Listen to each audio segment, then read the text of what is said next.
Hey everybody, G-Bear out here. It's the 31st of July. It's Monday morning, or Monday afternoon now, and I'm pretty much all packed up, ready to get out of here. I wanted to show you something that had been devastating all of my trees and cleaning them off. This one, when I came up, was completely stripped clean, but I gave it some of my Go Juice and some water, and since last Friday, I've been taking care of them, and look at this, I've got fresh growth on here, new growth already.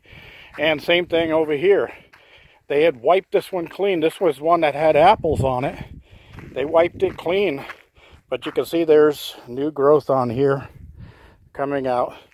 I swear that Go Juice is the greatest thing I've ever found.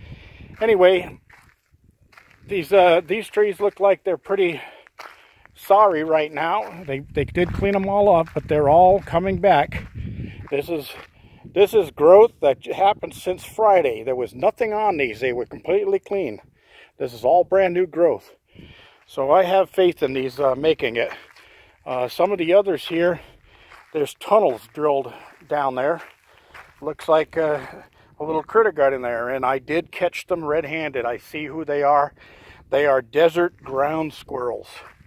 They almost look like a cross between a chipmunk and a squirrel. They don't have really big tails, but anyway, the new growth on the trees is a good sign. This one I'm not too sure about. Looks like something's been getting in there and chewing on the bark, which is those little squirrels. Anyway, I got some fresh growth coming out of this one in the last couple of days.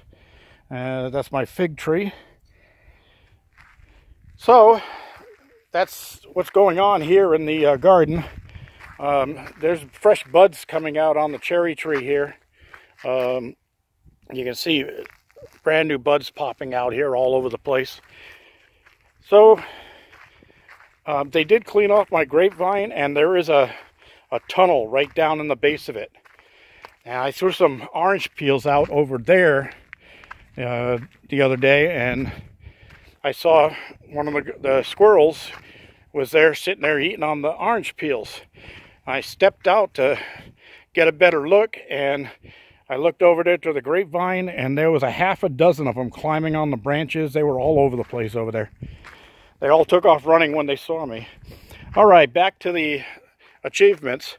I got all the seam covers. That's those wooden strips you see every 4 feet going across up and down the wall and around the base and up at the top under the eaves. Those seal all of the cracks. Now I did caulk this. Hey, sorry about that. I got a warning on my phone that it was running too hot. The camera was too hot and it had to be shut down. I'm inside now. I left off where I was telling you I started on the west wall caulking, and I still have the east wall to do. I'm sorry, the south wall. But all of the trim is on. I'm inside now, and I want to get through this quick before we heat up again. I did just put my phone in the freezer and let it cool down really well, so I should get through this. Anyway, here's my 4 batteries all hooked up, and this is a series parallel connection. These are 6-volt golf cart batteries. They're deep cycle, and these are rated as the best for solar as far as expense wise and life goes. Anyway, what you do is you hook a positive to a negative between 2 batteries, and then you have a negative and a positive, and that makes it a 12-volt battery. And so what I did was I did 2 of those. I got one here, and then the other one tied here. That's another set. That's 2 6s make a 12. Then I tied the 12 positives together and the 12 negatives together, and then the positive I took from the furthest positive pole, and that runs over to my inverter here, and then I took it from the opposite negative pole, so they're the 2 furthest away. That shares the power of the whole battery, and I put that into the negative side of the inverter. The inverter fan is running now because it is pretty warm in here, but I do want to show you this before I go too far. Okay, the refrigerator's not drawing anything right now. I'm putting 232 volts in, but check this out. Let me get in here nice and focused. Okay, so I've been running it now for almost 90 hours since I got out here. Constant, non-stop. Okay, I've used 5.631 kilowatt hours of power doing that. And I've been running my saws and all that stuff. Okay, look at this. Total electricity cost 0. Now that's what I like. Anyway, I've had this down to 12 volts in the overnight because it was so hot that the refrigerator had to keep on running and running and running. And it is still running. I'm back up to 12.5 volts here. It's noontime. I've got a, oh Jesus, I've got, well, I'm sorry, it's 1 o'clock. And I've got probably another 6 hours of charge going to go into there. So I should get up healthy and see what it comes back in the morning. I won't be here, but I'm sure it'll be down to about 12, 12.1, 12.2. As long as I'm not down below 11, I'm not worried.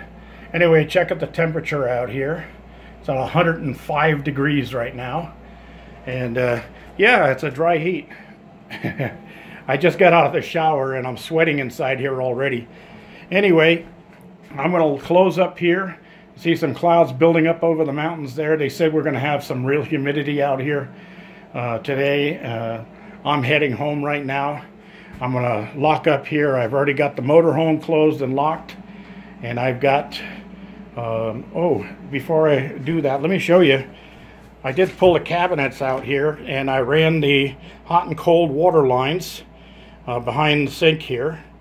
And I'm not going to push the countertop back in because I've got to insulate and drywall that wall before I do. And I've got the other line that runs all the way over here behind the refrigerator. And that goes down there in the bottom corner. I made a little bay there.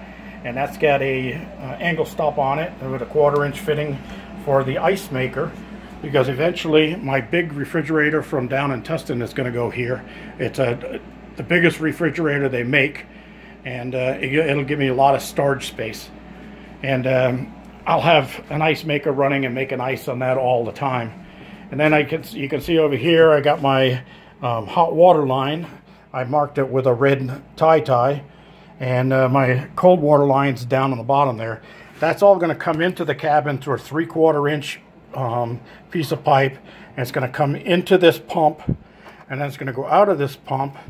And then the cold water will pump through the T up into the water heater and also pump out of this edge of the T and go around to run the cold water on the sink. So I will have pressurized water in here, not just gravity fed. And then I left a marking there for a shower valve because the bathroom will end up right on the other side of this wall. And the shower valve would go right there. I can tie right into those lines right there. I've got them marked with the red and the blue tie, so I know which one's hot and cold when I open the wall from the other side. So that will be down the line. I'm going to be putting on an additional 16 feet onto the side of my shack here, and it'll be 10 foot wide, 16, another extra 160 square feet. So there'll be a bathroom with a door going through right about where this stud is, right behind this door. There'll be a hallway there, and the bathroom will be here. The bathroom sink will be right there. I'll be able to tie into the hot and colds down here behind the cabinet, and they'll both be right there when I pull that wall off. And all of this will not be a waste. All of this is going to move over to the far wall. It'll all be the same size and shape.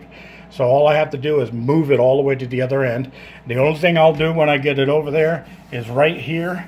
I will be cutting a window in because that's going to be the bedroom on the far end, and I'll have a window on that wall in the bedroom to get cross feed for air. Anyway, that's it. The wiring's in. I will go over the wiring in more detail in another video. For right now, I'm going to cut this one short, and I've already taken my shower. I'm going to finish locking up the cabin here. Everything else is locked and put away, and I'm out of here heading back down to the old house where I've got to get ready for work this week. G-Bear in the desert, homesteading, signing off.